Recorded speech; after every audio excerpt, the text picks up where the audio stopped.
Selamat pagi, selamat siang untuk adik-adik keperawatan tingkat 4. Perkenalkan, saya Tripayana, salah satu pengampu dari mata kuliah konselor. Nah, untuk pertemuan yang pertama di sini kita akan membahas tentang peran dan fungsi konselor. Saya harap semua dalam keadaan sehat-sehat saja. Kita lanjut. Peran konselor menurut Gardner Pinto dalam pendekatan konseling ini, dalam teori Gestalt, peran konselor adalah yang pertama memfokuskan pada perasaan klien, kesadaran pada saat yang sedang berjalan, serta hambatan terhadap kesadaran. Kedua, menantang klien sehingga mereka mau memanfaatkan indera mereka sepenuhnya dan berhubungan dengan pesan-pesan tubuh mereka.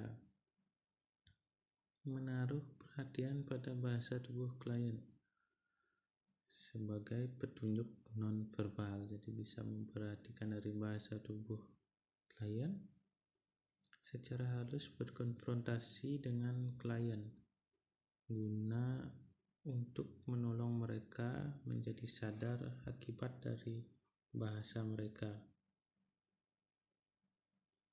Lanjut, fungsinya di sini konselor membantu klien untuk menganalisis dan memahami apa yang ada atau terjadi sekarang ini dan bagaimana berbuat sekarang ini. Konselor bukan hanya menganalisis saja, tapi lebih ditekankan untuk mengintegrasi perhatian dan kesadaran klien. Yang dimaksud dengan perhatian di sini adalah mendengarkan apa yang diangan-angankan atau apa yang tidak disenangi, sedangkan apa yang dimaksud dengan kesadaran adalah apa yang sedang dialaminya, menyentuh pribadinya dan dunianya. Hubungan konselor dengan klien. Di sini hubungannya adalah sejajar, yaitu hubungan antara klien dan konselor itu adanya atau melibatkan dialog dan hubungan antara keduanya. Pengalaman-pengalaman kesadaran dan persepsi konselor merupakan inti dari proses konseling. Jadi semakin berpengalaman konselor, maka dia akan semakin bagus dalam proses konselingnya. Pengalaman-pengalaman kesadaran dan persepsi-persepsi terapis menjadi latar belakang, sementara kesadaran dan reaksi-reaksi klien membentuk bagian muka proses terapi. Tahap proses konseling. Mulai dari tahap pertama di sini konselor mengembangkan pertemuan konseling agar tercapai situasi yang memungkinkan perubahan-perubahan yang diharapkan pada klien. Pola hubungan yang diciptakan untuk setiap klien berbeda karena masing-masing klien mempunyai keunikan sebagai individu serta memiliki kebutuhan yang bergantung pada masalah yang harus dipecahkan. Tahap kedua, konselor berusaha meyakinkan dan mengkondisikan klien untuk mengikuti prosedur yang telah ditetapkan sesuai dengan kondisi klien. Ada dua hal yang dilakukan di sini. Pertama, membangkitkan motivasi klien. Dalam hal ini, klien diberikan kesempatan untuk menyampaikan dan menyadari ketidaksenangannya atau ketidakpuasannya. Yang kedua, mengembangkan rapport agar pada klien timbul rasa percaya diri untuk mengatasi masalahnya.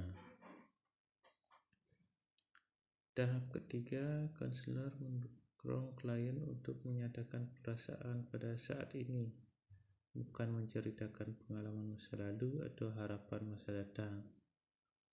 Klien diberi kesempatan untuk mengalami kembali segala perasaan dan perbuatan pada masa lalu dalam situasi di sini dan saat ini.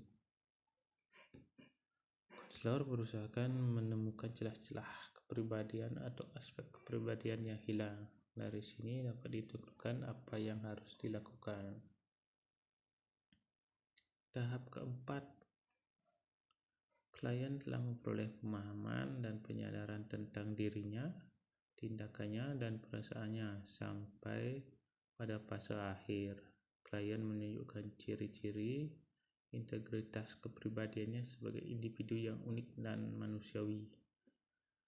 Klien telah memiliki kepercayaan pada potensinya, selalu menyadari dirinya, sadar dan bertanggung jawab atas sifat otonominya, perbuatannya, perasaan-perasaannya, dan pikiran-pikirannya. Klien secara sadar bertanggung jawab memutuskan untuk melepaskan diri dari konselor dan siap mengembangkan potensinya. Kemudian, prinsip kerja teknik konseling. Pertama, penekanan tanggung jawab klien. Konselor bersedia membantu klien, tetapi tidak akan bisa mengubah klien. Konselor menekankan agar klien mengambil tanggung jawab atas tingkah lakunya. Orientasi sekarang dan saat ini. Konselor tidak membangun kembali atau mengulang masa lalu atau motif tidak sadar, tapi fokuskan pada keadaan sekarang. Masa lalu hanya dalam kaitannya dengan keadaan sekarang. Orientasi kesadaran. Konselor meningkatkan kesadaran klien, diri sendiri, dan masalah-masalahnya. Teknik yang biasa dipakai dalam konseling, permainan dialog.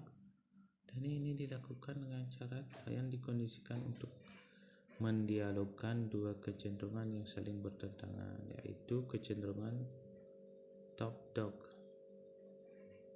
adil, menuntut dan berlaku sebagai majikan, dan underdog, korban, bersikap tidak berdaya, membela diri, dan tak berkuasa. Di sini ada permainan kursi kosong, yaitu klien diharapkan bermain dialog dengan memerankan top dog maupun underdog, sehingga klien dapat merasakan keduanya dan dapat melihat sudut pandang dari keduanya. Teknik pembalikan.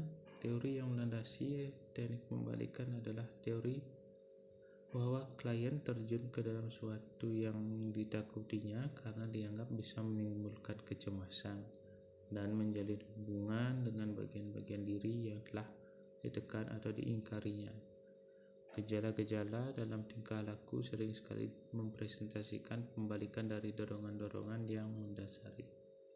Jadi, konselor bisa meminta memainkan peran yang bertentangan dengan perasaan-perasaan yang dikeluhkannya atau pembalikan dari kepribadiannya. Bermain proyeksi, memantulkan pada orang lain perasaan-perasaan yang dirinya sendiri tidak mau melihat atau menerimanya.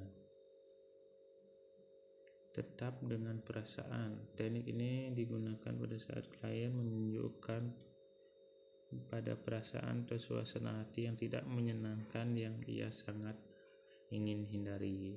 Terapi mendesak klien untuk tetap atau menahan perasaan yang ingin ia hindari itu. Mungkin sekian dari saya untuk materi yang pertama. Nanti silakan adik-adik pelajari kembali. Setelah ini mungkin bisa kita lakukan diskusi. Setelah diskusi selesai, nanti saya akan berikan evaluasi. Sekian dari saya. Terima kasih banyak dan tetap jaga kesehatan.